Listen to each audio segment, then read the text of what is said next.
മലപ്പുറം എടവണ്ണ ജമാലങ്ങാടി പരിസരത്ത് കോഴി മാലിന്യവുമായി എത്തിയ വാഹനങ്ങൾ കാരണം നാട്ടുകാർ ദുരിതത്തിൽ. 2 ദിവസമായി കോഴി മാലിന്യങ്ങളുമായി എത്തിയ വാഹനം ആളൊഴിഞ്ഞ മേഖലയിൽ പാർക്ക് ചെയ്തിരിക്കുന്നത് കാരണം പരിസരവാസികൾ വലിയ പ്രയാസമാണ് നേരിടുന്നത്.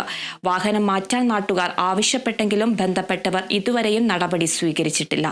വാഹനത്തിന്റെ കേടുപാടാണ് വാഹനം നിർത്തിയിടാൻ കാരണമായതെന്നാണ് വാഹന ഉടമകൾ പറയുന്നത്. ഇതിനിടയിൽ കഴിഞ്ഞ ദിവസം രാത്രി മാലിന്യം കയറ്റി വന്ന മറ്റൊരു വാഹനവും സ്ഥലത്തെത്തിയത് പ്രതിഷേധത്തിനിടയാക്കി. അതേസമയം മേഖലയിൽ തന്നെ മാലിന്യം സംസ്കരിക്കാനുള്ള നീക്കത്തിലാണ് ആരോഗ്യവകുപ്പ്. എന്നാൽ നൂറുകണക്കിന് ആളുകൾ ആശ്രയിക്കുന്ന വലിയ തോടിന്റെ തൊട്ടടുത്ത് മാലിന്യം സംസ്കരിക്കുന്നത് വലിയ ആരോഗ്യ പ്രശ്നങ്ങൾക്ക് ഇടയാക്കുമെന്നാണ് നാട്ടുകാർ പറയുന്നത്. നാട്ടുകാരുടെ പ്രതിഷേധത്തെ തുടർന്ന് മാലിന്യങ്ങൾ മറ്റൊരു വാഹനത്തിലേക്ക് മാറ്റി. സംഭവത്തിൽ എടവണ്ണ പോലീസ് കേസ് രജിസ്റ്റർ ചെയ്തു. വീണ്ടും ഇനി ആവർത്തിച്ച ഇനിയും വീണ്ടും വരൂലെന്ന് ഉറപ്പുവരാൻ പറ്റുമോ? ഒരു തവണ 2 കൊല്ലത്തിൽ ഒരു കഴിഞ്ഞ കൊല്ലം ഇത് തട്ടിയതാ, ഇക്കൊല്ലം ഇവിടെ തട്ടാൻ വന്നതാ, പിന്നെ ഇത് തട്ടാ. ഇത് ഇനി ഇവിടെ ഡെപ്പോസിറ്റ് ചെയ്യാൻ പറഞ്ഞാൽ പിന്നെ ഓർക്ക് സുഖമല്ല സാറേ. വീണ്ടും ഇതേമാതിരി കൂടുന്ന വണ്ടി കയറി ഇത് മണക്കുന്നത് 4 ദിവസമായിട്ട് ഞങ്ങളാ. വേറെ കാര്യം കൂടെ ഉണ്ട്. വേസ്റ്റ് തട്ടൽ ഈ ഒരു ഏരിയയിൽ പതിവാണ്.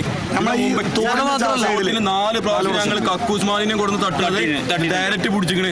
എന്നിട്ട് പോലീസുകാരെന്താ ചെയ്യുക? ഫയർഫോഴ്സിനെ വിളിക്കും, വെള്ളടിക്കും. വേറെ ഒരു നടപടി പോലെ ഇതാവുന്നില്ല.